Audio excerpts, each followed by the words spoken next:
Good morning student.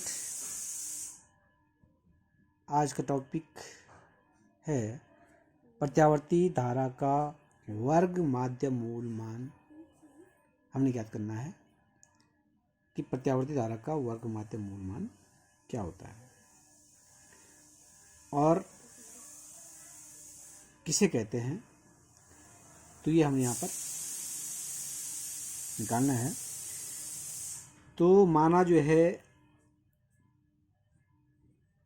किसी परिपथ में किसी क्षण t पर धारा का मान I बराबर I0 sin ओमेगा t है। इसको हम समीकरण नंबर 1 मान लेंगे। I यहाँ पर धारा जो प्रवाहित हो रही है परिपथ में, I0 धारा का शिखर मान। इस प्रकार से जो अधिकतम आयाम होता है धारा के परिपथ के लिए, तो ये आपका I0 ये क्या होगा, धारा का शिखर मान कहलाता है। अधिकतम आयाम कहते हैं इसको। तो अधिकतम आयाम जो होगा धारा के लिए, तो वो हमारा क्या कहलाएगा, धारा का शिखर मान की अधिकतम धारा कितनी प्रवाहित हो रही है। ठीक है ना। इस समीकरण 1 का वर्ग कर देंगे। ठीक है, वर्ग करिए। I का स्क्वायर बराबर I0 का square sine square omega T.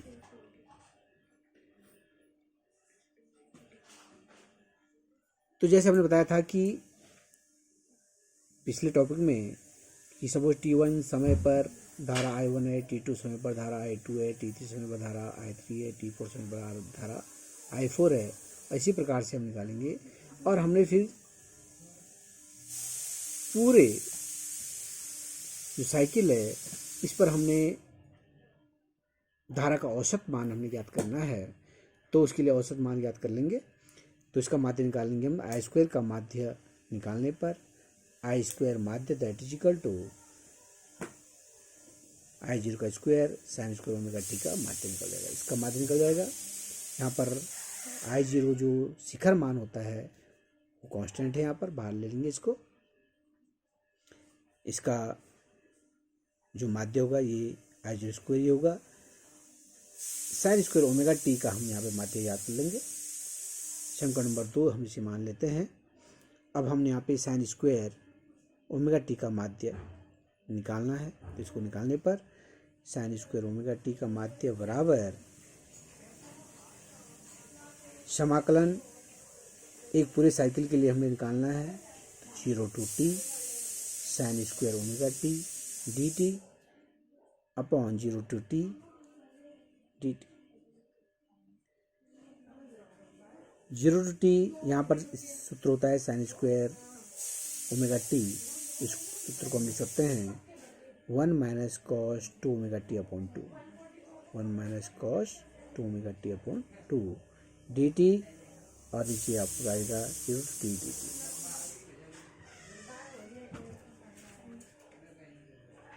To 1/2 यहाँ पे इसके ऊपर 1 होगा तो 1/2 हमने बाहर ले लिया कॉमन। तो क्या बचा 0 to t 1 minus cos 2 omega T D T upon 0 to t D T बराबर 1/2। इसका समाकलन कर लेंगे तो 1 का समाकलन हो जाता है t minus cos 2 omega T. Cos 2 omega T का समाकलन हो जाएगा साइन 2 ओमेगा टी और 2 ओमेगा टी का हो जाएगा 2 ओमेगा।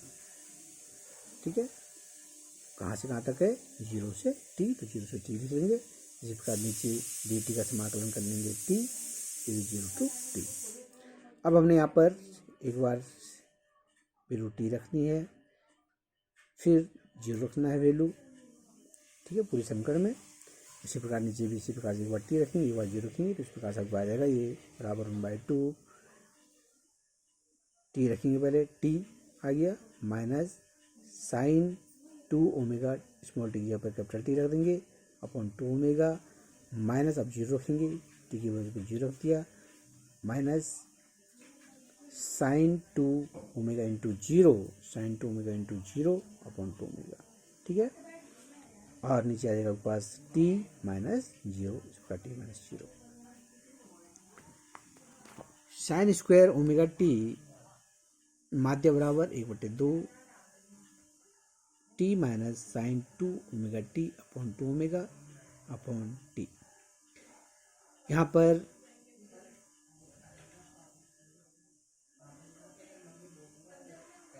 जो टी है यहाँ पर इस टी से हम डिवाइड कर देंगे, पहले इसको टी से हम डिवाइड करेंगे, इसको डिवाइड कीजिए तो इस प्रकार इसको लिख सकते हैं 1/2 T by T minus sine 2 omega T upon 2 omega T.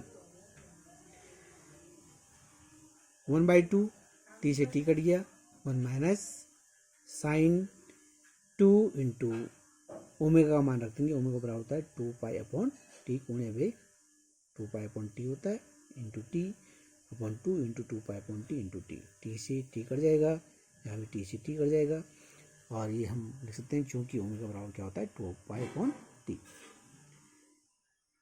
1/2 bracket 1 minus sine 2 2 4 2 2 4 हो जाएगा 4 पाई अपॉन 2 2 4 4 पाई। और इस प्रकार से यहाँ पर साइन 4 पाई का जो मान होता है वो 0 होता है, तो ये पूरा पोर्शन 0 हो जाएगा।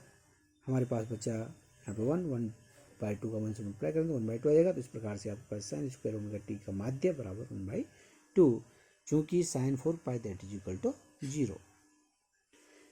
यह मान समीकरण 2 में रखने पर I square that is equal to I zero square into 1/2, अतः धारा का वर्ग माध्य मूल मान, यहाँ पे लिखेंगे वर्ग माध्य मूल मान IRMS that is equal to जो मेन धारा है जो हमने निकाला आई स्क्वायर का माध्य, उसका हम क्या निकालेंगे वर्गमूल ले लेंगे, दैट इज इक्वल टू यहाँ पे मान रख देंगे आई का मान रख देंगे, ये आपको आ जाएगा आई जीरो स्क्वायर अपॉन 2।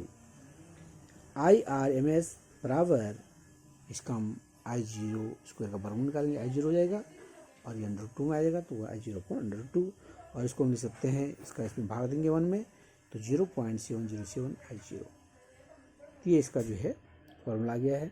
इसी प्रकार से प्रत्यावर्ती वोल्टेज का RMS वर्ग माध्य मूल मान VRMS that is equal to V0.2 that is equal to 0.707 V0।